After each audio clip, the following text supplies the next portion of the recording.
আমার মা যে পথ ধরে ঢাকায় তার উচ্চশিক্ষা সম্পন্ন করতে পেরেছিল, আজ কিন্তু সে পথের পথিক হয়ে আমি সুদূর দিনাজপুর জেলার চিরিরবন্দর উপজেলা হয়ে আপনার সামনে এসে দাঁড়াতে পেরেছি। আমি আতিফা রহমান এতটাই অভিজ্ঞ হয়ে গেছি যে আমার মাথায় এই কালো চুলের বদলে সাদা চুল থাকলে তা বুঝি বেশি মানানসই হতো। জাতির পিতা, সর্বকালের সর্বশ্রেষ্ঠ বাঙালি বঙ্গবন্ধু শেখ মুজিবুর রহমানের স্বপ্নের সোনার বাংলাদেশ থেকে সূচিত হয়ে আজ আমরা পদার্পণ করেছি স্মার্ট বাংলাদেশের গণ্ডিতে।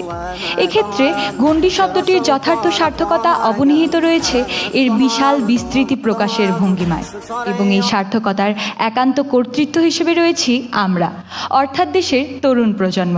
তাই তো এই তরুণ প্রজন্মের যথার্থ বিকাশে মাননীয় প্রধানমন্ত্রী শেখ হাসিনা বিভিন্ন উদ্যোগের পাশাপাশি গ্রহণ করেছে বঙ্গবন্ধু সৃজনশীল মেধা অন্বেষণ প্রতিযোগিতার মতো উদ্যোগ।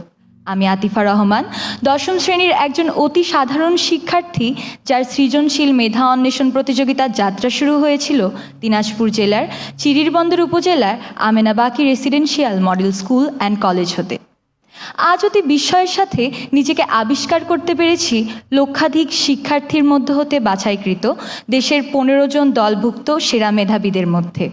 কৃতজ্ঞতা প্রকাশ করছি আমার পরিবার, শিক্ষা প্রতিষ্ঠান এবং আমার সহপাঠীদের প্রতি।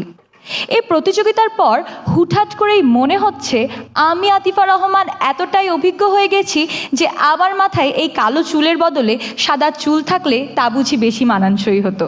হ্যাঁ, আমি বলতে চাইছি যে এই প্রতিযোগিতাটি ছিল অভিজ্ঞতা অর্জনের একটি কেন্দ্র।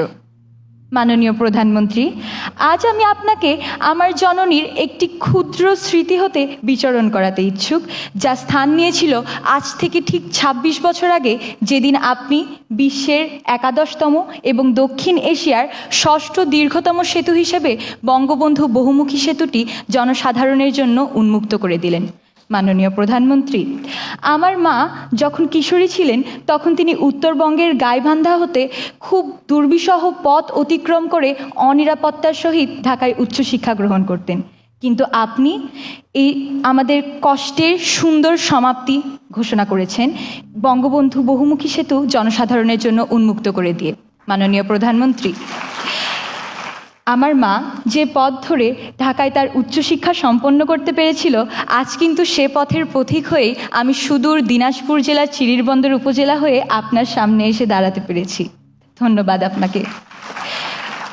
আজ আমার এখানে আসা মেট্রো রেল হয়ে।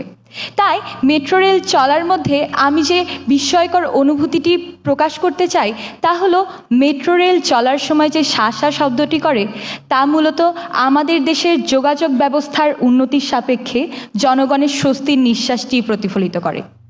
মাননীয় প্রধানমন্ত্রী, আপনি আমাদের অনেক কষ্টের সুন্দর সমাপ্তি ঘোষণা করেছেন। ধন্যবাদ আপনাকে। নিজেকে একজন সার্থক ব্যক্তি, সার্থক নাগরিক এবং সার্থক দেশপ্রেমিক হিসেবে গড়ে তুলতে চাই এই বিশ্ব দরবারে বারবার বাংলাদেশ নামটি আলোকিত করে।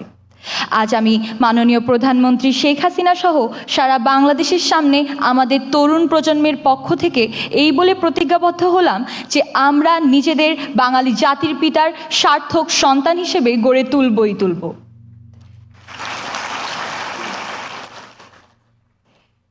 মাননীয় প্রধানমন্ত্রী শেখ হাসিনা সহ দেশের সকল ব্যক্তি যারা এই দেশ পরিচালনার কাজে নিয়োজিত রয়েছেন তাদের প্রতি জানাই আমার অশেষ কৃতজ্ঞতা, গভীর শ্রদ্ধা এবং ভালোবাসা এই দেশসহ আমাদের জননীর মতো আগলিয়ে রাখার জন্য।